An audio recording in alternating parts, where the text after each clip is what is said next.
चलिए अब last turn पे हम लोग ने हाइड्रोकार्बन में एल्कीन्स के मेथड ऑफ प्रिपरेशन के लिए 3 मेथड्स हम लोग पढ़ चुके हैं already. Partial reduction of alkynes, Lindlar catalyst और बर्च रिडक्शन के थ्रू। दूसरा हम लोग ने पढ़ा था डीहाइड्रोहेलोजिनेशन ऑफ एल्काइल हैलाइड्स, जिसमें किसी एल्काइल हैलाइड को हम लोग से हाइड्रोजन और हैलोजन एलिमिनेट करते हैं। किसके साथ ट्रीट करते हैं एल्काइल हैलाइड को? अल्कोहलिक KOH के साथ, या सोडामाइड NaNH2, ये भी डीहाइड्रोहेलोजिनेशन के लिए यूज होता है। तीसरा हम लोग ने पढ़ा था बाय डीहेलोजिनेशन ऑफ विसिनल डाइहैलाइड्स, जिसमें किसी विसिनल डाइहैलाइड्स को डीहेलोजिनेशन मतलब रिमूवल ऑफ हैलोजन, किसी विसिनल डाइहैलाइड के डीहेलोजिनेशन के लिए या उसमें से हैलोजन को रिमूव करने के लिए जिंक मेटल का हम लोग यूज करते हैं इन प्रेजेंस ऑफ मीथेनॉल। ये भी एक method of preparation last time हम लोग ने पढ़ा था। अब एल्कीन का जो नेक्स्ट मेथड ऑफ प्रिपरेशन है वो है acid catalysed dehydration of alcohols या एसिडिक डिहाइड्रेशन। ठीक है, एसिडिक डिहाइड्रेशन ऑफ अल्कोहल्स का मतलब होता है कि डी मतलब रिमूवल और हाइड्रेशन मतलब वाटर। डी मतलब रिमूवल, हाइड्रेशन मतलब वाटर, यानी हम किसी अल्कोहल से वाटर एलिमिनेट करेंगे।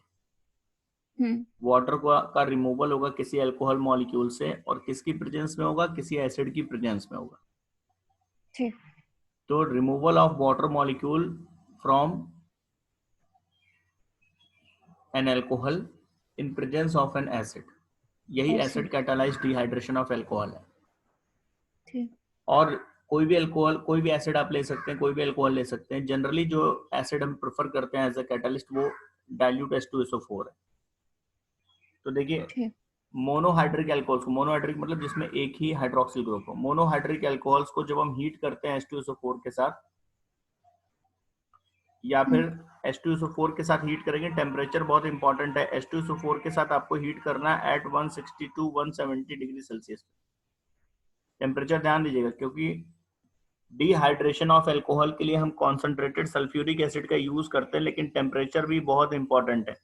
160 डिग्री सेल्सियस से 170 डिग्री सेल्सियस या 433 केल्विन से 443 केल्विन, इस टेम्परेचर रेंज में एल्कीन फॉर्म होता है, क्योंकि इससे कम टेम्परेचर रेंज में वही अल्कोहल ईथर का फॉर्मेशन करने लगता है 140 डिग्री के आसपास। ठीक है, तो आपके लिए टेम्परेचर बहुत इंपॉर्टेंट है। 160 to 170 डिग्री सेल्सियस पे ही एल्कीन बनेगा। ठीक। कॉन्सेंट्रेटेड सल्फ्यूरिक एसिड के अलावा और जो एसिड्स आप यूज कर सकते हैं जिनकी प्रेजेंस में आपको हीट करना है, जो डिहाइड्रेशन के लिए यूज होते हैं, वो है H3PO4, फॉस्फोरिक एसिड का यूज कर सकते हैं, या अल्कोहल को एल्यूमिना Al2O3 के साथ हीट कर सकते हैं एट 350 डिग्री सेल्सियस।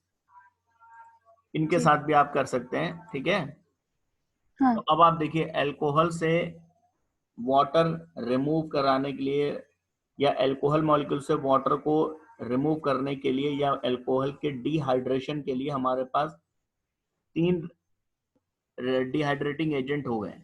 कौन कौन से? पहला कॉन्सेंट्रेटेड सल्फ्यूरिक एसिड के साथ अल्कोहल को हीट करिए एट 160 to 170 डिग्री सेल्सियस। दूसरा H3PO4 की प्रेजेंस में हम कर सकते हैं। और तीसरा है एल्यूमिना Al2O3 के साथ भी आप अल्कोहल को हीट कर सकते हैं। यहाँ पर टेम्परेचर आपको मेंटेन करना है 350 डिग्री सेल्सियस के अराउंड। ठीक है, तो इनमें से किसी भी कंडीशन में अगर आप अल्कोहल को हीट करेंगे तो अल्कोहल एक वाटर मॉलिक्यूल लूज करेगा और एक एल्कीन बनाएगा। ठीक है, और ये जो रिएक्शन है ये बीटा एलिमिनेशन का एग्जाम्पल है। बीटा एलिमिनेशन समझाया था हमने आपको, अल्फा बीटा या बीटा एलिमिनेशन, जिसमें जिस कार्बन पे OH है उसको कहते हैं अल्फा और उसके एडजेसेंट कार्बन को कहते हैं हम लोग बीटा। यानी कि इसमें जब वाटर एलिमिनेट होगा तो OH ग्रुप के साथ अलोंग विद OH जो H एलिमिनेट होगा वो एडजेसेंट कार्बन का होगा या बीटा कार्बन का होगा।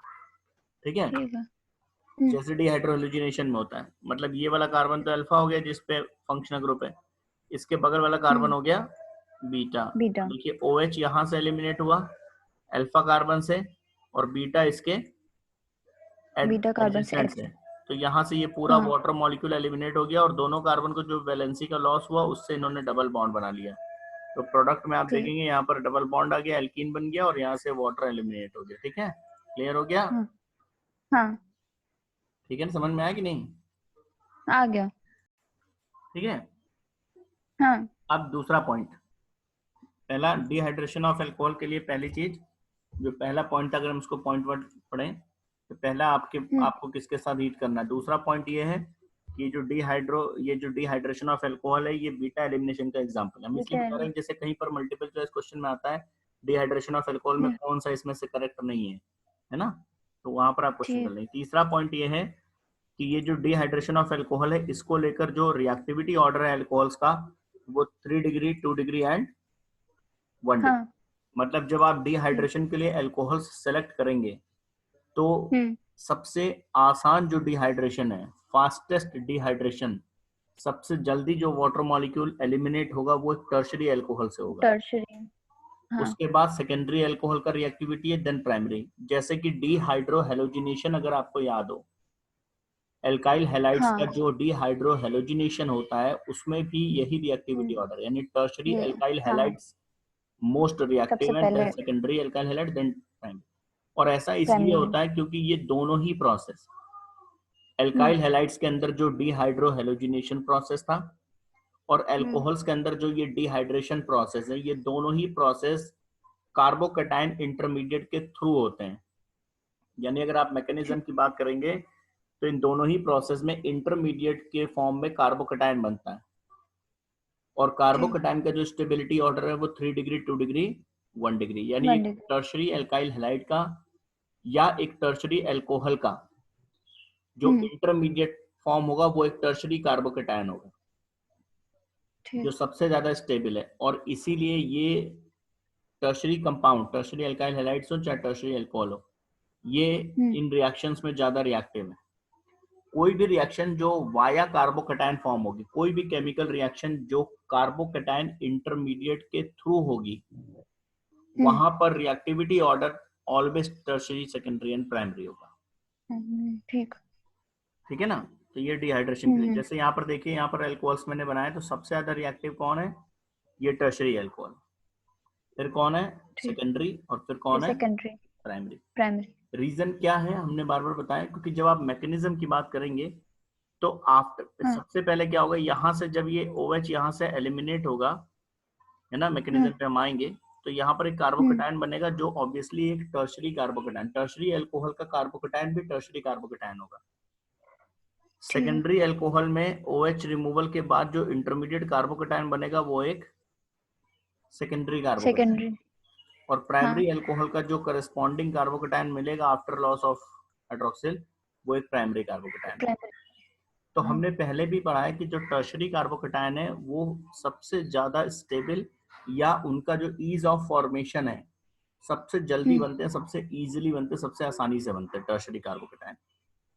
ठीक है। तो इसका टर्शरी अल्कोहल का करस्पॉन्डिंग क्योंकि टर्शरी कार्बोकैटायन है, हाँ, तो वो जल्दी फॉर्म हो जाएगा, हाँ, इसका मतलब उस केस में रिएक्टिविटी ऑर्डर बढ़ जाएगा। तो ये सीधा सा लॉजिक है।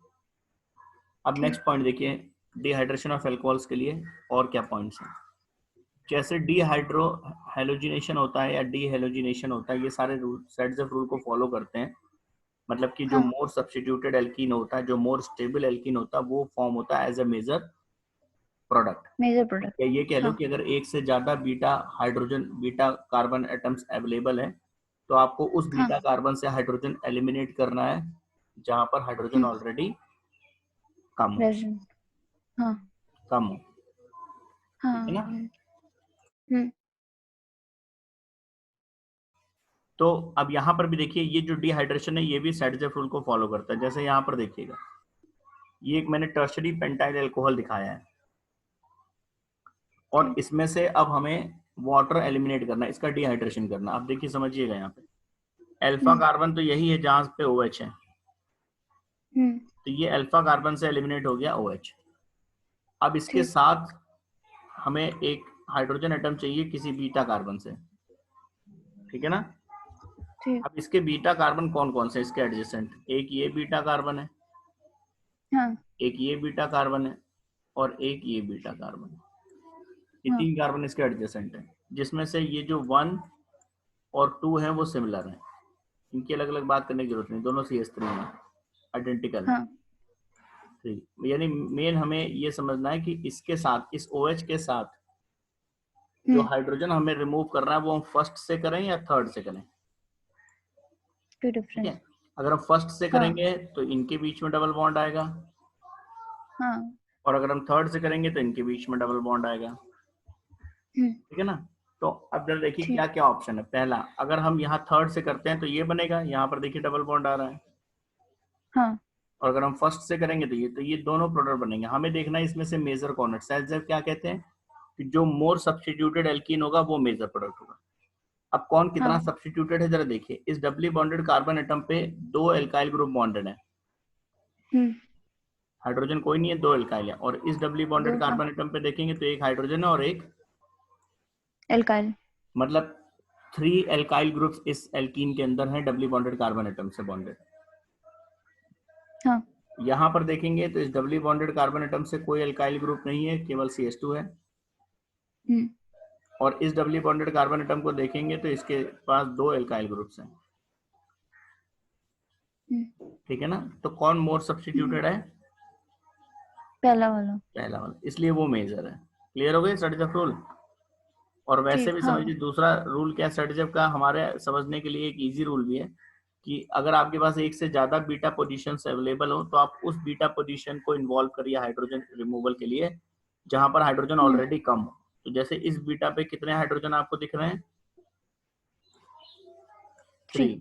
और इस बीटा पे कितने हाइड्रोजन दिख रहे हैं आपको? 2। तो जहां पर हाइड्रोजन कम है उस बीटा से हाइड्रोजन ले लीजिए, मतलब ये मेजर हाँ। प्रोडक्ट होगा। ठीक है। तो हाँ। डिहाइड्रेशन ऑफ एल्कोहल्स भी जस्ट लाइक डिहाइड्रोहेलोजिनेशन सैडजेफ रूल को फॉलो करता है। ठीक है, ये सारे इंपॉर्टेंट पॉइंट्स हैं। अब जरा मैकेनिज्म की बात करेंगे हम। ये जो हमारा डिहाइड्रेशन हो रहा है अल्कोहल का एसिडिक मीडियम में, इसका हाँ। मैकेनिज्म क्या है? इसको एसिड कैटालाइज्ड डिहाइड्रेशन भी कहते हैं, है ना। इसको हम ठीक। कह सकते हैं हाँ। Mechanism of acid catalysed. Acid catalysed मतलब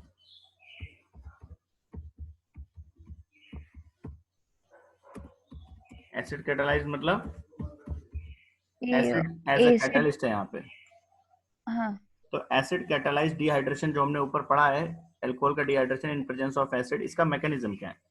देखिए इसका मैकेनिज्म, ये जो डिहाइड्रेशन होता है अल्कोहल का कॉन्सेंट्रेटेड सल्फ्यूरिक एसिड या H3PO4 की प्रेजेंस में, ये 3 स्टेप्स में होता है और via formation of carbocation as intermediate. वो स्टेप्स क्या है? सबसे ठीक। पहले क्या होता है कि जो भी आप अल्कोहल लेंगे, जिसका भी आप डिहाइड्रेशन कर रहे हैं, सबसे पहला स्टेप है उसका प्रोटोनेशन। सबसे पहले ठीक। उसका प्रोटोनेशन होगा। प्रोटोनेशन का मतलब होता है प्रोटॉन ऐड होना। यानी सबसे पहले जो ठीक। आप अल्कोहल लेंगे वो एक प्रोटॉन एक्सेप्ट करेगा, उसमें एक प्रोटॉन ऐड होगा। वो प्रोटॉन कहाँ से आएगा? एसिड से। आप जिस एसिड की, प्रोटॉन मतलब H+, तो किसी एसिड की प्रेजेंस में हम रिएक्शन करा रहे हैं, वो H+, वो एसिड H+ डोनेट करेगा या वो एसिड H+ प्रोवाइड करेगा अल्कोहल को, या ये कह लो कि अल्कोहल एसिड से H+ को एक्सेप्ट कर लेगा। इसको कहते हैं प्रोटोनेशन ऑफ अल्कोहल। तो यहाँ पर ठीक। देखिए मैकेनिज्म में स्टेप 1 हमने दिखाया, ये एक अल्कोहल है हम्म। और इसका जो ये OH ग्रुप है, इसमें ऑक्सीजन के पास lone pair of electron available होता है। अपने हाँ। उसी लोन पेयर को यूज करके इसने H+ को एक्सेप्ट कर लिया, H+ को लोन पेयर डोनेट किया और उसके साथ बॉन्ड बना लिया। ये H+ ठीक। कहाँ से आया? इसका सोर्स क्या है? इसका सोर्स है एसिड, जिस एसिड की एसिड। प्रेजेंस में आप रिएक्शन करा रहे हैं। अब H+ को एक्सेप्ट करने के बाद देखो यहाँ पर हो गया OH2। OH था ये पहले, है ना। हाँ। एक H और आ गया, हाँ। और हाँ। क्योंकि OH इलेक्ट्रॉन डोनर है तो OH पे कैसा चार्ज आ गया? प्लस। तो ये पॉजिटिव। हो गया OH2। इसको कहते हैं प्रोटोनेटेड अल्कोहल। ठीक है। अल्कोहल। हाँ। स्टेप 2 में क्या होगा? ये जो प्रोटोनेटेड अल्कोहल है, इससे वाटर का एलिमिनेशन होगा और कार्बोकेटायन बनेगा एज एन इंटरमीडिएट। यहीं से देखिएगा, ठीक। अभी हम स्टेप 2 में जाएंगे, आप यहीं से देखिएगा। हाँ। प्रोटोनेशन के बाद ये जो प्रोटोनेटेड अल्कोहल मिला, यहाँ से ये बॉन्ड ब्रेक होगा ऐसे। ठीक। इलेक्ट्रॉन ऑक्सीजन के पास चले जाएंगे क्योंकि वो मोर इलेक्ट्रोनेगेटिव। तो यहाँ से अगर आप देखेंगे ध्यान से तो क्या एलिमिनेट हो गया, H2O, हाँ, ठीक है। और इस कार्बन पे आ जाएगा ठीक प्लस क्योंकि ये इलेक्ट्रॉन इससे अवे गया है। ये अगला ठीक। स्टेप है। तो नेक्स्ट स्टेप में क्या होगा, हम्म, प्रोटोनेशन ऑफ एल्कोहल के बाद जो अगला स्टेप है वो है फॉर्मेशन ऑफ कार्बोकेटायन, ठीक। हाँ, ठीक है। और तीसरा स्टेप है आपका डीप्रोटोनेशन। कार्बोकेटायन बनने के बाद प्रोटोनेशन लास्ट स्टेप में क्या होगा, वो कार्बोकेटायन अपने बीटा कार्बन से या अपने बीटा पोजीशन से एक प्रोटॉन या एक H प्लस आयन एलिमिनेट कर लूज देगा। कर ये लेंगे। लास्ट स्टेप है। जो भी कार्बोकेटायन बना, जैसे ये कार्बोकेटायन बना था स्टेप 1 में, इस ठीक। कार्बोकेटायन में जहां पर प्लस चार्ज है इसको हमने कह दिया अल्फा कार्बन। तो ये कार्बोकेटायन अपने बीटा पोजीशन से एक H प्लस एलिमिनेट करेगा। इसने अपने बीटा पोजीशन से कार्बन हाइड्रोजन बॉन्ड को ऐसे ब्रेक किया, ये हाइड्रोजन विदाउट इलेक्ट्रॉन मतलब H प्लस के फॉर्म में एलिमिनेट हो गया। विदाउट इलेक्ट्रॉन ठीक मतलब है। H प्लस, और उसी इलेक्ट्रॉन पेयर का यहाँ पर यूज कर लिया बॉन्डिंग के लिए। तो यहाँ पर देखिए डबल बॉन्ड बन गया और यहाँ से H प्लस रिलीज हो गया। अब ये जो H हम्म, प्लस है इसका क्या हुआ, आपने स्टेप 1 में H प्लस लिया था हम्म। इससे उस इस एसिड से, लास्ट स्टेप में वो हाँ। H प्लस आपने रिलीज कर दिया, तो वो एसिड को आपने एक तरह से रिटर्न कर दिया। हम्म, तो अल्टीमेटली देखें तो एसिड से जो आपने लिया था वो लास्ट में at the end of the reaction आपने उसको वापस कर दिया। तो इसका मतलब एसिड यहाँ पर एज अ कैटलिस्ट काम कर रहा है, ठीक। ठीक है। एसिड देखिए यूज नहीं हुआ, एसिड का यूज हमने इनिशियल स्टेप में किया, उसके बाद लास्ट स्टेप में उसको वापस कर दिया H प्लस। तो इसी को तो हम वापस कर। कहते हैं हाँ, कैटलिस्ट, ठीक है। ठीक। हाँ, हाँ। ठीक, अब एक मिनट, अब यहाँ पर एक बात और समझिएगा, अगर किसी अल्कोहल में सपोज एक से ज्यादा कार्बोकेटायन बनने के चांसेस हैं, तो वो मोर स्टेबल कार्बोकेटायन को फॉर्म करेगा, ठीक ठीक। है। हम्म, जैसे मान लीजिए यहां पर हम एक एग्जांपल समझाते हैं। अगर मान लो आपने जो अल्कोहल लिया है, हम्म।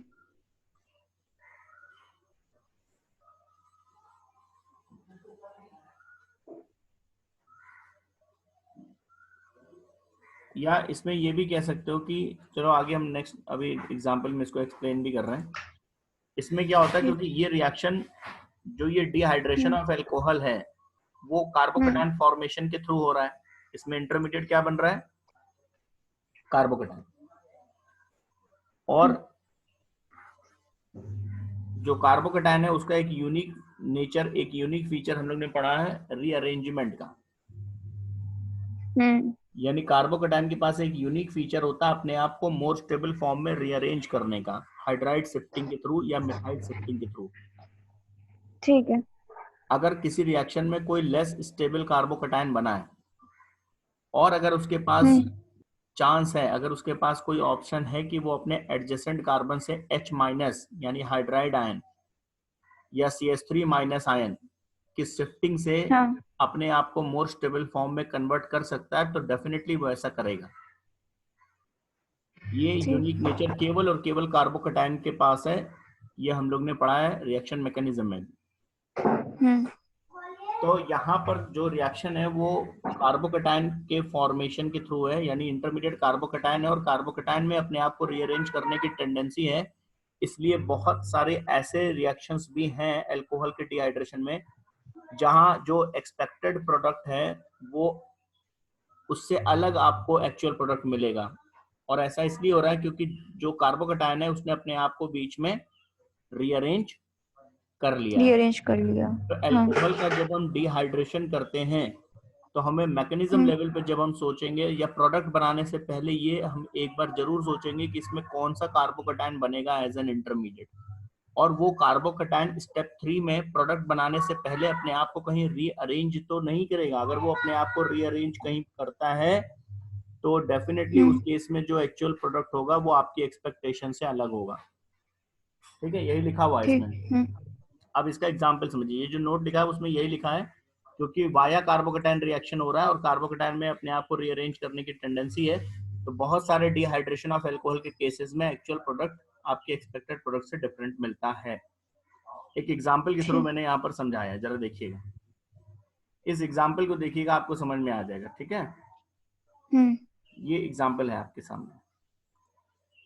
तो अब जरा इस एग्जांपल को आप यहाँ पर देखिएगा, इस एग्जांपल को, इसमें जो हमारा एल्कोहल है वो ये है। एल्कोहल कहाँ, ये। ठीक है, ठीक। हाँ। इसका हमने डिहाइड्रेशन किया H2SO4 के साथ। ठीक। नॉर्मल मैकेनिज्म क्या कहता है, ये जो OH है इसका पहले इसमें प्रोटॉन गेन करेगा, ये इसका प्रोटोनेशन होगा, ये OH2+ बनाएगा। हाँ। OH2+ के बाद यहाँ पर ये बॉन्ड ब्रेक होगा और यहाँ कार्बोकेटायन बनेगा। तो यहाँ से ये बॉन्ड OH2 के बाद नेक्स्ट स्टेप में यहाँ से वाटर एलिमिनेट होगा, यहाँ कार्बोकेटायन आ जाएगा। हाँ। और थर्ड स्टेप में ये कार्बोकेटायन अपने बीटा कार्बन से, इसके लिए ये बीटा है और ये बीटा है, हाँ। इस बीटा के पास इसको कम हाइड्रोजन दिखेंगे। यहाँ पर अगर आप हाइड्रोजन वगैरह बनाएंगे तो यहाँ CH3 आएगा, और यहाँ पर बनाएंगे तो CH आएगा, एक कार्बन और एक हाइड्रोजन।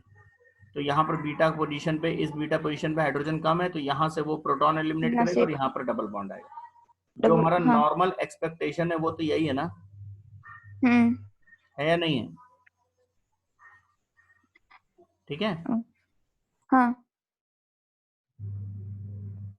बट एक्चुअल में हो क्या रहा है, ये हमारा नॉर्मल एक्सपेक्टेशन है या एक्सपेक्टेड प्रोडक्ट कहता है कि ये होना चाहिए।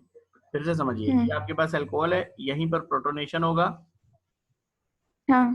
प्रोटोनेटेड फॉर्म बन गया अल्कोहल का, यहीं से फिर वाटर का लॉस होगा, तो इसी कार्बन पे, जिस कार्बन पे ये OH2 बॉन्डेड है, यहाँ से वाटर का एलिमिनेशन होगा, तो यहीं पर प्लस भी आएगा, यहाँ पर प्लस आया ओरिजिनल, और हाँ। इसकी बीटा फॉर्म, इसकी बीटा फॉर्म में ये फॉर्म है, ये, इसमें से यहाँ पर हाइड्रोजन कम है, तो जहां हाइड्रोजन कम है साइड रूल के अकॉर्डिंग वहां से प्रोटॉन एलिमिनेट होगा और वहां डबल बॉन्ड आ जाएगा।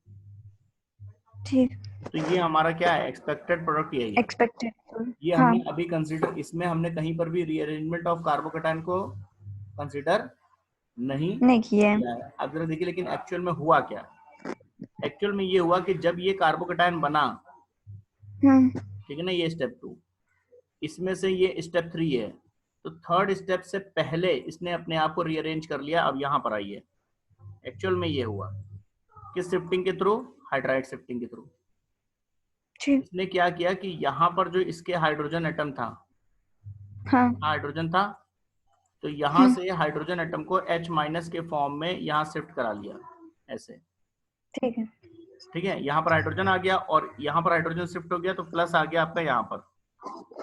और क्यों इसने ऐसा किया, क्या जरूरत थी इसको, क्योंकि ऐसा करने से ये किस फॉर्म में चेंज हो गया, टर्शरी कार्बोकेटायन, जो पहले किस में था, सेकेंडरी में था। यहाँ पर जब वो था सेकेंडरी में था, अब वो टर्शरी में आ सकता था हाइड्राइड शिफ्टिंग के थ्रू, तो उसने चेंज कर लिया। फिर से मैं समझाता हूँ, देखिए यहाँ पर हाइड्रोजन अवेलेबल था, ठीक, तो इसने क्या किया, अपने एडजेसेंट कार्बन से यहाँ से H- को उठाया, हाइड्राइड को, और यहाँ पर शिफ्ट कर दिया, इसका प्लस चार्ज खत्म हो गया,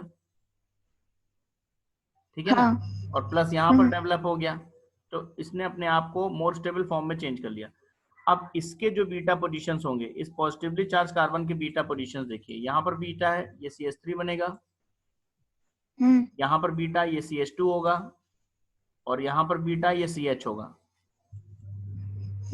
तो CH वाले से हाइड्रोजन एलिमिनेट कर देगा, यहाँ डबल बॉन्ड आएगा, तो एक्चुअल प्रोडक्ट ये है। अब जब आप एग्जाम में जाएंगे तो ये भी ऑप्शन में होगा, ये भी ऑप्शन में होगा। नॉर्मल थिंकिंग वाले क्या करेंगे, यहाँ से, क्योंकि उन्होंने रीअरेंजमेंट को कंसीडर नहीं किया, इस प्रोडक्ट को टिक कर देंगे। अच्छा, नहीं बात समझ में आ गए। हम अगर रीअरेंजमेंट को थोड़ी देर हमारे माइंड में अगर रीअरेंजमेंट गायब हो जाए, तो हम यहाँ से क्या करेंगे, सीधा सा प्रोडक्ट बनाएंगे। कैसे, यहाँ से OH हटा लेंगे और इसके इन दोनों बीटा में से जहां पर हाइड्रोजन हमें कम दिखेगा, यहाँ हाइड्रोजन कम दिखेगा, यहाँ से H हटा देंगे, सीधे इस प्रोडक्ट को टिक कर देंगे। हमने इंटरमीडिएट कार्बोकेटायन और उसके रीअरेंजमेंट यानी मैकेनिज्म लेवल पे सोचा ही नहीं।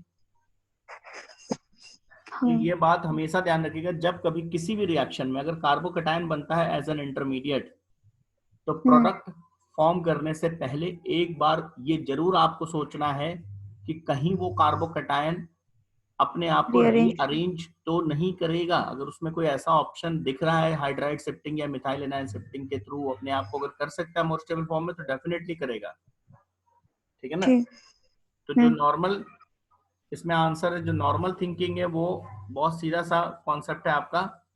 अगर नॉर्मल किसी ने अनएक्सपेक्टेड रिजल्ट को नहीं सोचा तो वो सीधे यहाँ से यहाँ स्टेप को सोचेगा, बस इतना ही मैकेनिज्म सोचेगा, जो नॉर्मल मैकेनिज्म है। ये नॉर्मल मैकेनिज्म है। लेकिन एक्चुअल में क्या हुआ?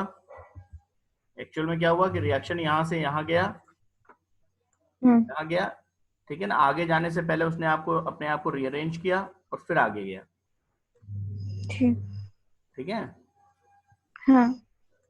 ऐसा ही एक केस यहाँ पर देखिएगा, ऐसे ही एक केस देखिएगा सेकंड एग्जांपल में। यहाँ पर भी मैंने यही दिखाया है। इस केस को भी जरा आप देखिएगा, इस केस को देखिए और समझिए थोड़ा सा यहाँ पर क्या हो रहा है, इसको समझिए। ठीक है?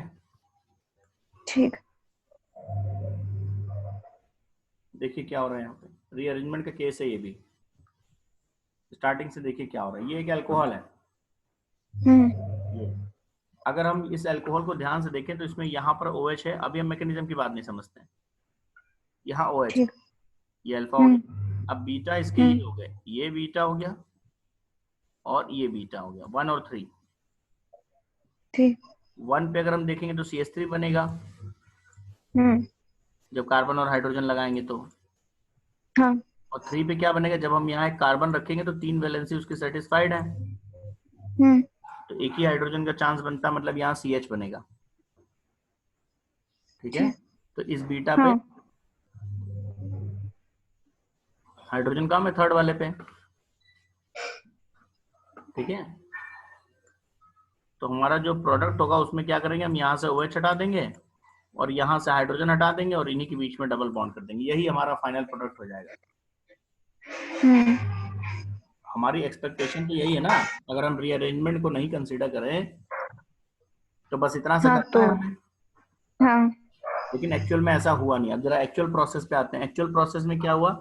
सबसे पहले इस अल्कोहल का प्रोटोनेशन हुआ, इसने एसिड में से प्रोटॉन को एक्सेप्ट कर लिया। ये एसिड था H2SO4, इसमें से प्रोटॉन को एक्सेप्ट किया, प्रोटोनेटेड अल्कोहल बना। ठीक। प्रोटोनेटेड अल्कोहल में से वाटर का लॉस हुआ स्टेप 2 में, यहाँ से वाटर गया। ठीक है?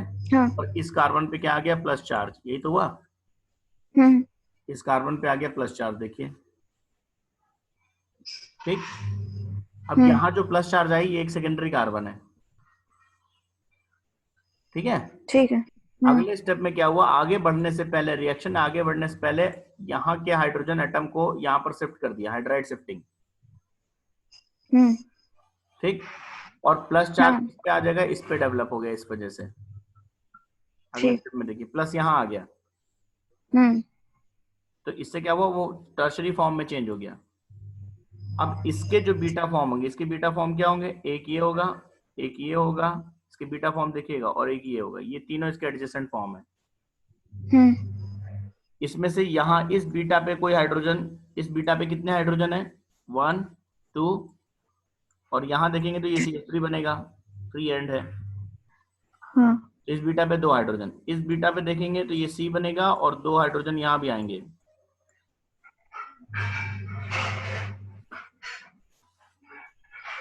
नहीं, कहाँ? यहाँ पर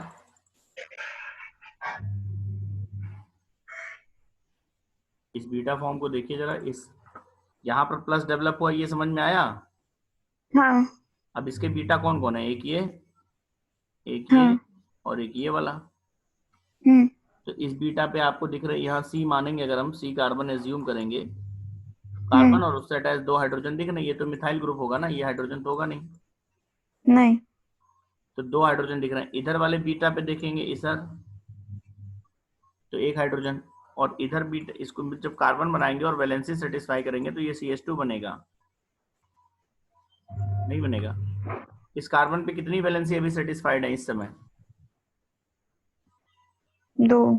तो सीधी सी बात है, बाकी 2 वैलेंसी कार्बन की किससे सेटिस्फाई करेंगे हम? H। तो इसका मतलब CH2 ही तो बनेगा यहाँ पे। CH2, हाँ। नहीं बात समझ में आई?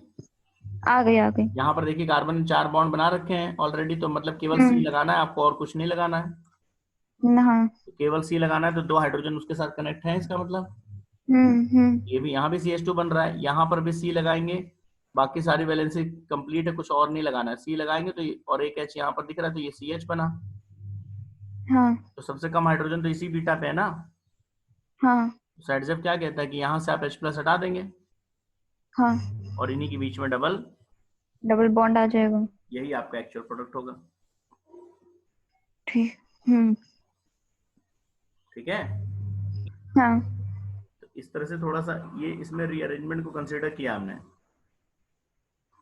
अभी आप देखेंगे अगर इससे सोचेंगे, हमारा ओरिजिनल ये था ना, इससे सोचेंगे हम्म। तो ये कभी नहीं बनेगा। आप इससे कभी बना के देखिए, ये बनना ही नहीं है।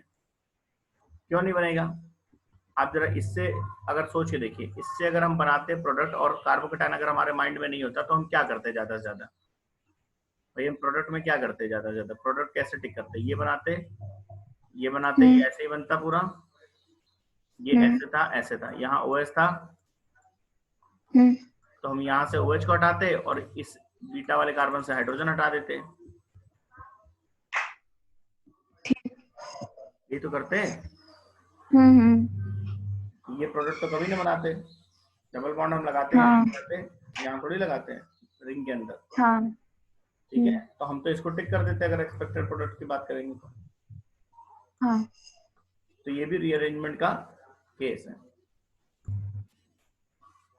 तो जो डिहाइड्रेशन ऑफ एल्कोहल्स है, एल्कीन का formation by dehydration of alcohols, हाँ। इसमें मैकेनिज्म को बहुत ध्यान से समझिए। डिहाइड्रेशन ऑफ एल्कोहल के स्टेप्स क्या है?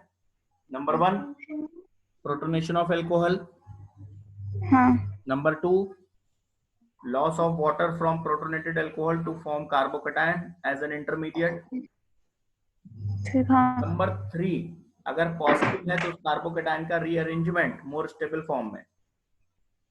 हम्म। और नंबर 4, उस more stable form of carbocation से बीटा पोजीशन से, बीटा कार्बन से H+ हाँ। का लॉस। लॉस। हाँ। अब हम लोग अगर रीअरेंजमेंट ऑफ कार्बोकेटाइन को नहीं समझते हैं तो हम लोग जो भी इंटरमीडिएट कार्बोकेटाइन मिला है उससे सीधे हम उसके बीटा पोजीशन से हम हाँ। हाइड्रोजन हटा देते हैं और सीधे आप एल्कीन बना देते हैं, अगर हमने रीअरेंजमेंट ऑफ कार्बोकेटाइन को नहीं समझा है तो। हाँ। कई केसेस तो में गलत हमारा हो जाएगा आंसर वो। गलत हो जाएगा। गलत हो जाएगा। ठीक है, हाँ। चलिए अब हमारा नेक्स्ट मेथड ऑफ प्रिपरेशन है बाय कोलपेज इलेक्ट्रोलिसिस ऑफ सोडियम और potassium salt of saturated di carboxylic acid. ये भी एल्कीन बनाने का एक मेथड है। ठीक है, ठीक। हम्म। हम कैसे एल्कीन बनाएंगे? कोलपेज इलेक्ट्रोलिसिस करेंगे। किसका इलेक्ट्रोलिसिस करेंगे? सोडियम और पोटेशियम सॉल्ट का। Of di carboxylic acid. ठीक है ना, डाई कार्बोक्सिलिक एसिड मतलब जिसमें 2 COOH ग्रुप हो, ठीक। ऐसे एसिड का, जैसे ऑक्सैलिक एसिड होता है ना, हम्म। डाई कार्बोक्सिलिक एसिड, और वो भी saturated. Saturated di carboxylic acids के सोडियम और पोटेशियम सॉल्ट्स का एक्वस सॉल्यूशन बनाएंगे और उसका इलेक्ट्रोलिसिस करेंगे तो हमें एल्कीन मिलेगा। अब एक बात ध्यान रखिएगा, ये कोलबेज इलेक्ट्रोलिसिस प्रोसेस एल्केन के मेथड ऑफ प्रिपरेशन में भी है। एल्केन हाँ। के भी मेथड ऑफ प्रिपरेशन में कोलबेज मेथड है, एल्कीन के भी मेथड ऑफ प्रिपरेशन में कोलबेज मेथड है, और एल्काइन के प्रिपरेशन में भी कोलबेज इलेक्ट्रोलिसिस मेथड है। डिफरेंस क्या है समझिएगा, मैं जरा यहाँ पर समझा रहा हूँ। ठीक है, ठीक। कीवर्ड्स को जरा समझिएगा यहाँ पे। एल्केन के लिए जो हम, एल्केन में जो कोलबेज इलेक्ट्रोलिसिस मेथड है, अगर एल्केन बनाना है तो आपको सोडियम और potassium salt of saturated monocarboxylic acids, इसका इलेक्ट्रोलिसिस करना है। यानी आपको मोनोकार्बोक्सिलिक एसिड्स के सोडियम या पोटेशियम सॉल्ट का इलेक्ट्रोलिसिस करोगे तो एल्केन मिलेगा। मोनोकार्बोक्सिलिक एसिड ठीक। मतलब जिसमें एक COOH ग्रुप हो, जैसे एसिटिक एसिड। हम्म। ठीक है, ठीक। जब आप सैचुरेटेड डाई कार्बोक्सिलिक एसिड के सोडियम या पोटेशियम सॉल्ट्स का इलेक्ट्रोलिसिस करेंगे तो एल्कीन बनेगा। हम्म। ठीक है, डिफरेंस समझ में आ रहा है? हाँ। हाँ और जब आप अनसैचुरेटेड डाई कार्बोक्सिलिक एसिड्स के सोडियम या पोटेशियम सॉल्ट का यूज करेंगे तो एल्काइन बनेगा। नहीं, फिर से एल्कीन बोलिएगा। बनता है बाय इलेक्ट्रोलिसिस ऑफ सोडियम और potassium salts of saturated but monocarboxylic acid. हाँ एल्कीन बनता है बाय इसमें इलेक्ट्रोलिसिस ऑफ सोडियम और potassium salts of saturated but dicarboxylic dicarboxylic acid. Acid. Dicarboxylic acid के सोडियम पोटेशियम सॉल्ट्स को यूज करेंगे। और हम्म। एल्काइन जो आगे पढ़ेंगे हम लोग, एल्काइंस हाँ को प्रिपेयर करते हैं बाय इलेक्ट्रोलिसिस ऑफ सोडियम और potassium salts of unsaturated and dicarboxylic acid. ठीक। डाइकार्बोक्सिलिक एसिड के सोडियम पोटेशियम सॉल्ट लेंगे, वो भी अनसैचुरेटेड डाइकार्बोक्सिलिक एसिड के। ठीक है। क्लियर हुआ? हाँ एग्जाम्पल यहाँ पर देखिए, जैसे पोटेशियम सक्सिनेट।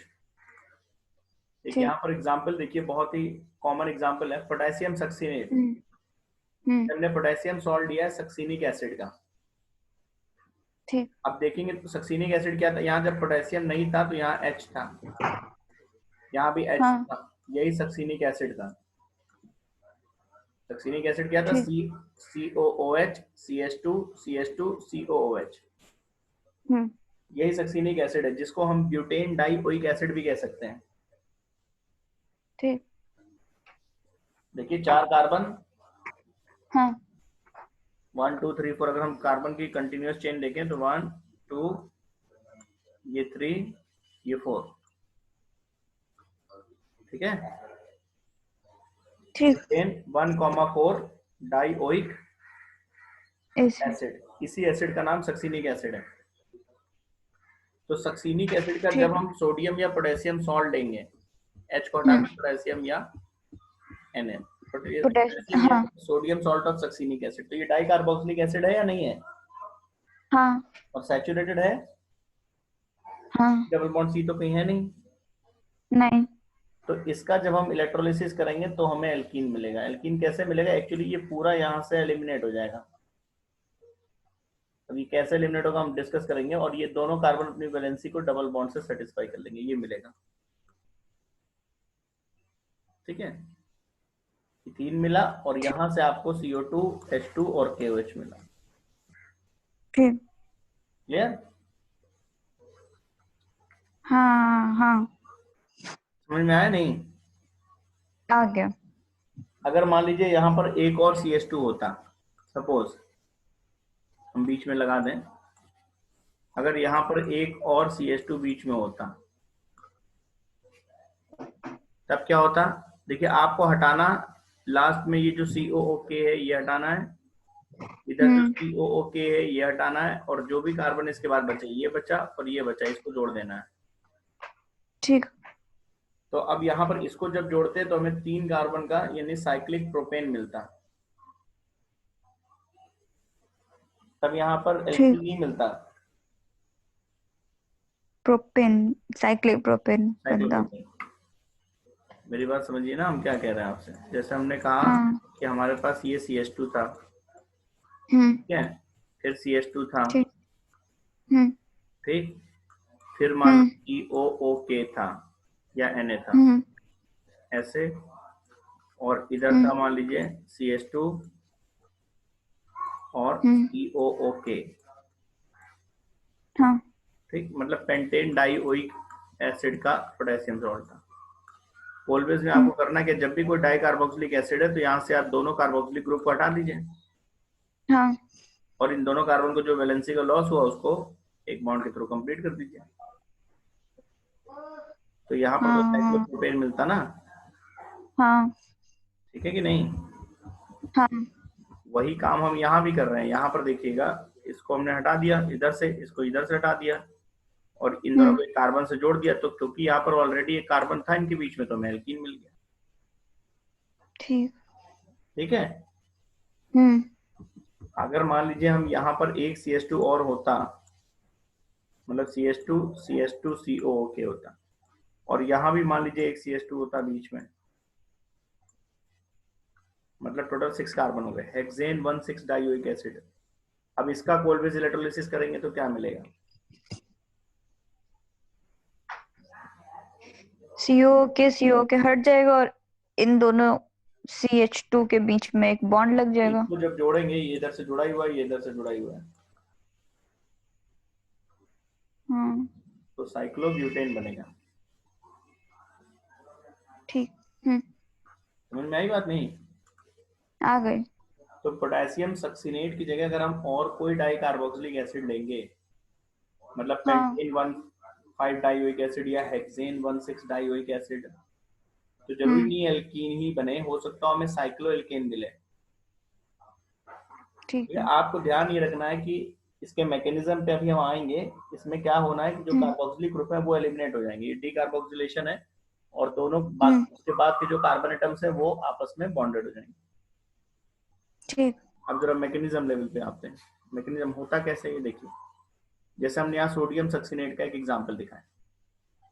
सोडियम सक्सीनेट का जब हम इलेक्ट्रोलिसिस करेंगे या इलेक्ट्रिसिटी पास करेंगे, तो हम्म। ये डिकम्पोज होगा सक्सीनेट आयन में। एनोड पे हमारे सक्सीनेट आयन चले जाएंगे और कैथोड पे चले जाएंगे सोडियम आयन। ये ब्रेक हुआ, यहाँ से सोडियम आयन अलग हुआ दोनों जगह से, तो ये हम्म। सोडियम आयन पहुंच गए कैथोड पे, और यहाँ CH2COO माइनस और यहाँ CH2CO माइनस, ये पूरा जो आयन है ये आपको हम्म। पहुंचा एनोड पे। ठीक है। ठीक। हाँ। हाँ। अब एनोड पे क्या हुआ, इसने इलेक्ट्रॉन लूज किया, -2 इलेक्ट्रॉन, मतलब इलेक्ट्रॉन लूज किए। ये तो जो निगेटिव चार्जेस आप देख रहे हैं ये इलेक्ट्रॉन्स की वजह से ही है। ठीक। जब इसने 2 इलेक्ट्रॉन लूज किया तो ये दोनों निगेटिव चार्जेस यहाँ पर नील हो गए। ठीक है ना। और क्या बना, बिल्कुल वैसे ही बना, CH2COO CH2CO, बस माइनस की जगह ये फ्री इलेक्ट्रॉन हो गए। ठीक। मतलब अब ये निगेटिवली चार्ज नहीं है, अब ये फ्री रेडिकल टाइप से हैं। ये फ्री इलेक्ट्रॉन, ठीक ये है। फ्री इलेक्ट्रॉन, वो निगेटिव चार्ज एक्स्ट्रा इलेक्ट्रॉन की वजह से था, वो दोनों हाँ। ऑक्सीजन के एक्स्ट्रा इलेक्ट्रॉन ये लूज कर चुका है नेक्स्ट स्टेप में, तो एक फ्री रेडिकल बना। इस फ्री रेडिकल में यहाँ से बॉन्ड्स का ब्रेकिंग हुआ, इसका होमोलिटिक क्लीवेज हुआ, इसका होमोलिटिक क्लीवेज हुआ। यहाँ से क्या हम्म। मिला, CO2, यहाँ से भी क्या मिला, CO2, CO2। यहाँ से 2 CO2 एलिमिनेट हुए, और होमोलिटिक क्लीवेज है तो यहाँ और यहाँ फ्री रेडिकल बच गया, इस तरह से। ठीक। और ये फ्री रेडिकल आपस में, ये जो दोनों फ्री रेडिकल हैं वो हम्म। आपस में क्या हुए, इन्होंने आपस में बॉन्ड बना लिया या शेयरिंग कर ली, तो ये मेजर प्रोडक्ट हो गया।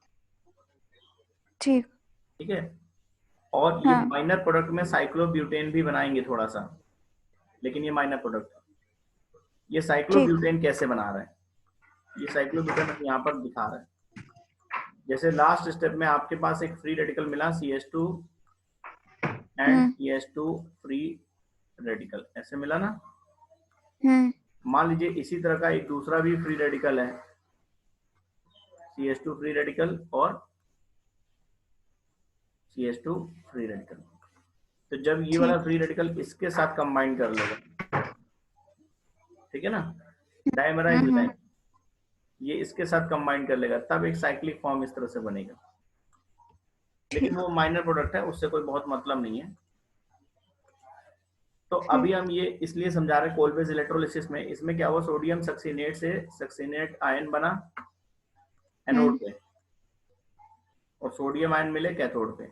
उस सक्सीनेट आयन से इलेक्ट्रॉन लूज हुआ, सक्सीनेट फ्री रेडिकल मिला, सक्सीनेट ठीक। फ्री हाँ। रेडिकल से CO2 एलिमिनेट हुए। हम्म। ठीक है, ये फ्री रेडिकल मिला, और इसी फ्री रेडिकल ने आपस में डबल बॉन्ड यहाँ पर शेयरिंग कर ली, और मेन प्रोडक्ट आपको एल्कीन मिल गया। मिल गया। ठीक। तो ये ऐसे पूरा, ये हम इसलिए समझा रहे हैं, अगर कभी ऑप्शनल क्वेश्चन में आए कि मैकेनिज्म कौन सा फॉलो हो रहा है कोलबेज इलेक्ट्रोलिसिस में, तो हम्म। कोलबेज इलेक्ट्रोलिसिस में जो मैकेनिज्म हो रहा है वो फ्री रेडिकल मैकेनिज्म फॉलो हो रहा है हर जगह। फाइनली जो प्रोडक्ट मिल रहा है वो एक फ्री रेडिकल से बन रहा है। ठीक। ठीक है, ये उसका मैकेनिज्म। तो ये आपके मेथड्स ऑफ प्रिपरेशन है एल्कीन्स के। क्लियर। ठीक। हाँ। हम्म। अब है एल्कीन्स की physical properties. Properties. Physical properties alkenes की कोई बहुत खास नहीं है। फर्स्ट 3 मेंबर्स इसके गैसेस हैं, नेक्स्ट मेंबर्स लिक्विड्स हैं, उसके बाद सॉलिड्स हैं।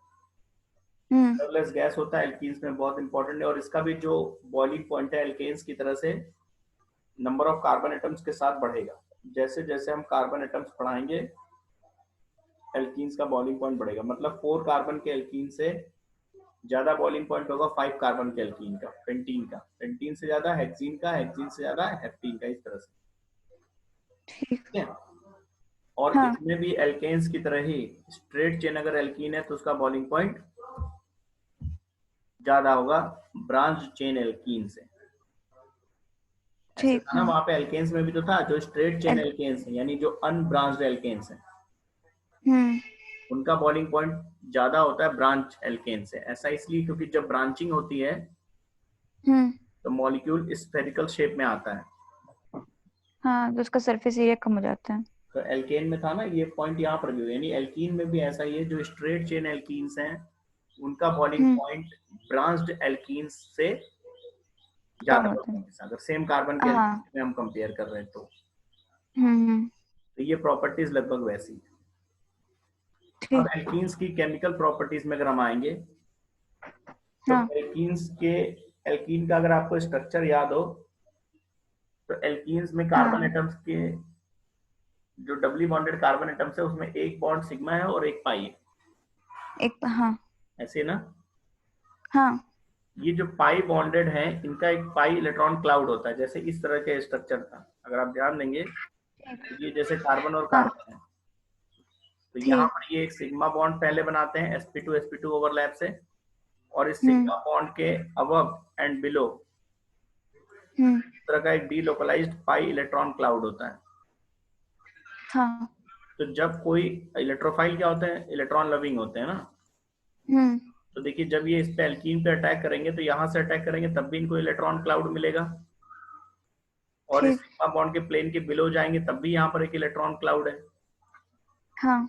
क्योंकि जो एल्कीन का स्ट्रक्चर है उसमें जो ये पाई बॉन्ड है इसकी वजह से एल्कीन में प्लेन, जो मॉलिक्यूल का प्लेन है उस प्लेन के अबव भी हम्म। इलेक्ट्रॉन क्लाउड है और प्लेन के बिलो बिलो भी भी इलेक्ट्रॉन इलेक्ट्रॉन क्लाउड। क्लाउड है। दोनों तरफ इलेक्ट्रॉन क्लाउड के बीच में एल्कीन का स्ट्रक्चर है। हाँ। तो इसको आप बर्गर लाइक स्ट्रक्चर समझिए। जैसे बर्गर में क्या होता है कि जो बीच में आलू की टिक्की होती है हाँ। उसको आप एल्कीन मॉलिक्यूल समझिए, ठीक है। और उसके ऊपर और नीचे दोनों तरफ बंस होते हैं हाँ, वो क्लाउड। वो इलेक्ट्रॉन क्लाउड। तो जब भी कोई अप्रोच करेगा, जैसे जब आप खाने के लिए बर्गर को उठाएंगे, जैसे ही आप खाएंगे तो सबसे पहले जो आपके टीथ हम्म। है, जो सबसे पहले आपके मुंह में कांटेक्ट होगा वो किसका होगा, आलू टिक्की का होगा कि बंस का होगा। बंस का। तो पहले इलेक्ट्रॉन क्लाउड से मुलाकात होगी ना आपकी, हाँ। दोनों इलेक्ट्रॉन क्लाउड के बीच में है स्ट्रक्चर। तो ऐसे ही हम्म। एल्कीन्स के, क्योंकि ऊपर प्लेन के ऊपर और नीचे दोनों तरफ इलेक्ट्रॉन क्लाउड्स है, इसलिए जो इलेक्ट्रॉन लविंग केमिकल स्पीसीज है यानी इलेक्ट्रोफाइल्स हम्म। वो एल्कीन की तरफ अट्रैक्ट होते हैं, क्योंकि एल्कीन के पास उनको इलेक्ट्रॉन क्लाउड दिख रहा है। ठीक है। इलेक्ट्रॉन लविंग वो ही है इलेक्ट्रोफाइल्स, तो वो एल्कीन की तरफ अट्रैक्ट होंगे, और इसीलिए एल्कीन्स में मेनली इलेक्ट्रोफिलिक रिएक्शंस मिलती हैं, इलेक्ट्रोफिलिक एडिशन। ठीक। दिस इज व्हाई एल्कीन्स की जो एडिशन रिएक्शंस हैं वो मेनली इलेक्ट्रोफिलिक एडिशंस हैं, क्योंकि एल्कीन इलेक्ट्रोफाइल्स को अपनी तरफ खींचता है, अट्रैक्ट करता है। क्यों अट्रैक्ट करता है? क्योंकि उसके पास इलेक्ट्रॉन क्लाउड है प्लेन के अबव एंड ठीक है। बिलो, उसी इलेक्ट्रॉन क्लाउड को देखकर इलेक्ट्रोफाइल उसकी तरफ अट्रैक्ट हो रहा है। तो इसलिए जब अट्रैक्ट। एल्कीन्स पे जो भी एडिशन रिएक्शंस होंगी, एडिशन रिएक्शन क्यों होंगी? क्योंकि एल्कीन अनसैचुरेटेड है, तो अपने अनसैचुरेशन को खत्म करने के लिए, अपने आप को सैचुरेट करने के लिए वो एडिशन रिएक्शन करेगा। और एडिशन हम्म। रिएक्शन में भी वो किसको पहले अटैक करेगा, अट्रैक्ट करेगा? इलेक्ट्रोफाइल को, इलेक्ट्रॉन लविंग को। दिस इज व्हाई ठीक। Addition reactions of alkenes are mainly electrophilic addition reactions. ठीक है। ठीक। हाँ। हाँ। तो ये कैरेक्टरिस्टिक रिएक्शन एल्कीन्स का, इलेक्ट्रोफिलिक एडिशन। तो अब हम हम्म। एल्कीन्स की इलेक्ट्रोफिलिक एडिशन या एल्कीन्स की जितनी भी एडिशन रिएक्शंस हैं वो हम लोग डिस्कस करेंगे। लेकिन ध्यान रखिएगा एल्कीन्स की जितनी भी एडिशन रिएक्शंस हैं, एडिशन रिएक्शंस में हाँ। दो क्वेश्चन यहाँ पर बने। पहली बात, एल्कीन्स एडिशन रिएक्शन ही क्यों शो करेंगे? क्योंकि वो अनसैचुरेटेड है। हाँ। एडिशन रिएक्शन में वो सैचुरेट हो जाएंगे, स्टेबिलिटी मिलेगी उनको। दूसरी बात, वो एडिशन ठीक। रिएक्शन इलेक्ट्रोफिलिक एडिशन ही होगा, मतलब फर्स्ट अटैक उस एडिशन रिएक्शन में किसी इलेक्ट्रोफाइल का होगा। ऐसा इसलिए क्योंकि एल्कीन में प्लेनर स्ट्रक्चर के दोनों तरफ, प्लेन के above and below electron clouds हैं, हाँ। इसलिए इलेक्ट्रोफाइल ही अट्रैक्ट होंगे एल्कीन की तरफ पहले। फर्स्ट अटैक ठीक। हाँ। हमेशा इलेक्ट्रोफाइल का होगा इन एडिशन रिएक्शंस में, और इसलिए जो एडिशन रिएक्शंस एल्कीन्स की होंगी वो भी मेनली इलेक्ट्रोफिलिक एडिशन रिएक्शंस ही होंगी। एक एक्सेप्शन इसमें ठीक है। पेरोक्साइड इफेक्ट है, हम लोग पढ़ेंगे, वो फ्री रेडिकल एडिशन होता है। इन जनरल बात करें तो इलेक्ट्रोफिलिक एडिशन ही होगा एल्कीन्स के अंदर। तो कौन कौन से ठीक। इलेक्ट्रोफिलिक एडिशन रिएक्शंस है ये हम लोग नेक्स्ट क्लास में डिस्कस करेंगे, ठीक है। ठीक।